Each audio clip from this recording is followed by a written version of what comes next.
Hi, this is Scott Garibay, and today we're going to talk about Dungeons & Dragons 5th edition. We're going to talk about the BEM problem. All right, so let's talk about this. All right, so Dungeons & Dragons 5th edition has a BEM problem. Let me define who BEM is. BEM is an amazing, really, really cool, awesome character from Harry Potter. And he is an African... Oh, wait, I was about to say African-American. I think he's African British. All the wizards in Dungeons and Dragons are British because like the whole story takes place in Britterland, the United Kingdom, Great Britain, Welshland. I don't know. They got a lot of names. All right, so they're all British, right? And so he is of African descent, right? And BEM is a student who is with Harry Potter and Hermione and Ron Weasley, right? Harry Potter, Hermione Granger, Ron Weasley. BEM is a student who's in their classes. And we're introduced to him, I think the first time he shows up, it's in Trelawney, Professor Trelawney's class. And she says, "Oh no, I see a Grim in your teacup," right? And and Ron says, like, "What's a Grim?" And then Bem, a knowing student, says, "This is what a Grim is," and he explains the Grim, right? Well, Bem is an African. He's of African descent, right? And so he's a black wizard, right? And I was like, oh, hey, who's that character? I don't even know that character's name, right? Because there aren't many black wizards in Harry Potter. Now, I don't think J.K. Rowling, I think she's pretty BLM aligned and pretty woke, right? I know that's a big question now on whether, J.K. Rowling is woke, but she definitely has woke aspects. She's not 100% woke. I'm not sure anybody's 100% woke, but she definitely has she has woke concerns, and she aligns with many woke stances, right? Doesn't align with all of them, and she's got into a lot of trouble for that, but there we go, okay? And Shacklebolt is a black wizard in Harry Potter, and there's a few others, right? But Bem, I was like, hey, who is this character, right? And I was like, I don't know this character's name, and I've read every single Harry Potter book. I think I've read them twice all the way through, and I've seen the movies. I'm coming up on my 4th watch through of all 8 movies, right? And I'm a huge Harry Potter fan, right? So, and I was like kind of surprised I didn't know his character. So I looked him up, right? His character name is Bem. His actor name is Ekow Quartey, okay? And he was in Harry Potter. Now here's the issue: is Bem a real Harry Potter wizard? Is he a real wizard in the wizarding world? Let's talk about it. Bem is not in the books, right? But Bem is in the movies, right? And he's actually in the movies multiple times, okay? So is he a real wizarding world, Harry Potter world wizard, right? It's a good question. Dungeons & Dragons has the same issue, right? And there's this huge tug of war on canon, right? And guess what? I am here for it. I am for every canon fight you can bring. And the reason why is I have come to the opinion, right? Watching DC and watching Marvel, canon matters more than anything. What will determine the success of your intellectual property, and Dungeons & Dragons is intellectual property, is if you follow canon. You follow canon so that you can rigidly adhere to it and so you can subvert it. If you don't have canon, you can't subvert anything, right? You can't adhere to anything, right? It's just a willy-nilly pile of slop, right?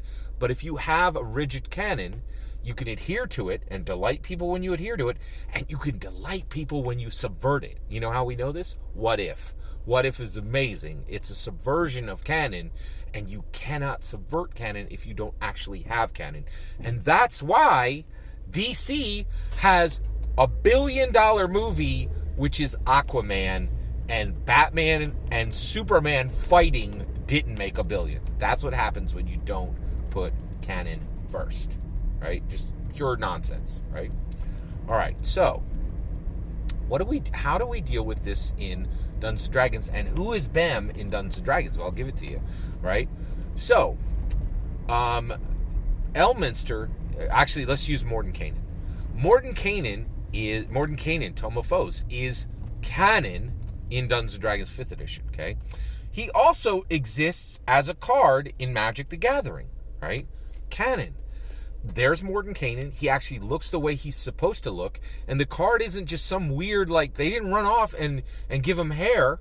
He looks exactly the same on his Magic the Gathering card as he does on the cover of Mordenkainen's Tome of Foes, right? So, and he even has a ghost dog, right? His canon matters, right? But who is Elowick Tumblestrum?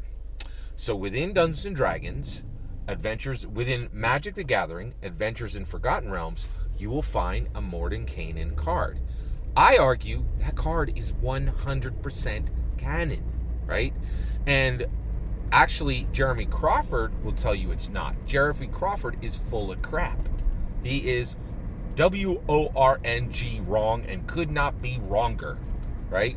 The Mordenkainen that is on that card there have been painstaking tasks that have been done to keep that card canon, to make him look the way he's supposed to look, to put him into the right setting, all of that, okay?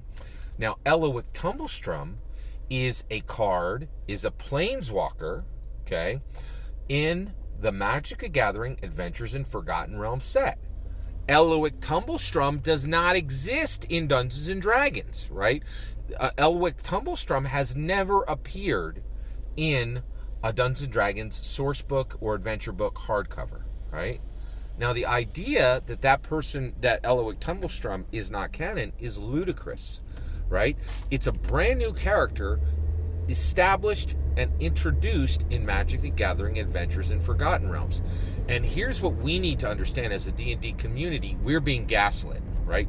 They're telling us, oh, here's Mordenkainen, and we made sure to make him look bald, and we made sure to make him exactly the same age, and we made sure to put him in literally the same clothes. And here's his ghost dog, just like canon.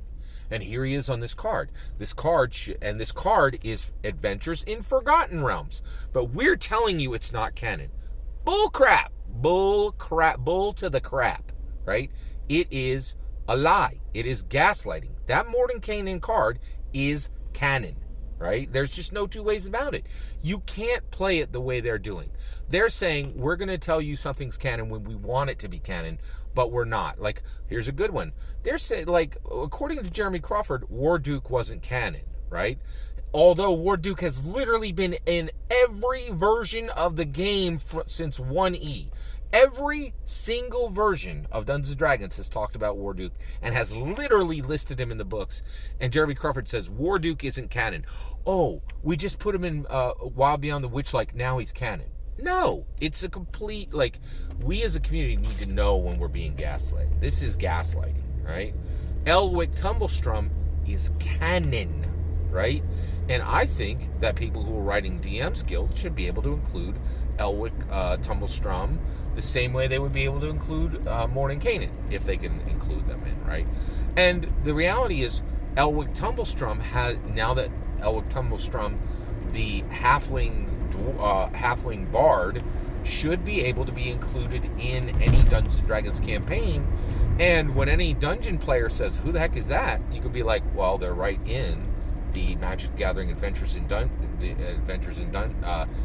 Forgotten Realms, and you need to know your canon better, dungeon player, right? Because it's literally canon. So here's my point today. Don't be gaslit, right? Magic the Gathering Adventures in Forgotten Realms is part of Dungeons & Dragons canon. If you don't understand that and you don't accept that, you're wrong, right? And you're being duped by Jeremy Crawford. D&D community determines canon, not WotC. WotC determines official content. There's a difference between official content and canon. This is a fight over canon, right? And I say that D&D, that Dungeons & Dragons players and dungeon masters and the D&D community determines canon, and WotC controls official content, right? And the only reason I'm saying this is because they get crazy and they try to gaslight us, with issues like this. Elowick Tumblestrum is 100% canon in my opinion. Am I right? Am I wrong? Let me know in the comments below. Please consider subscribing, and have a wonderful millennium.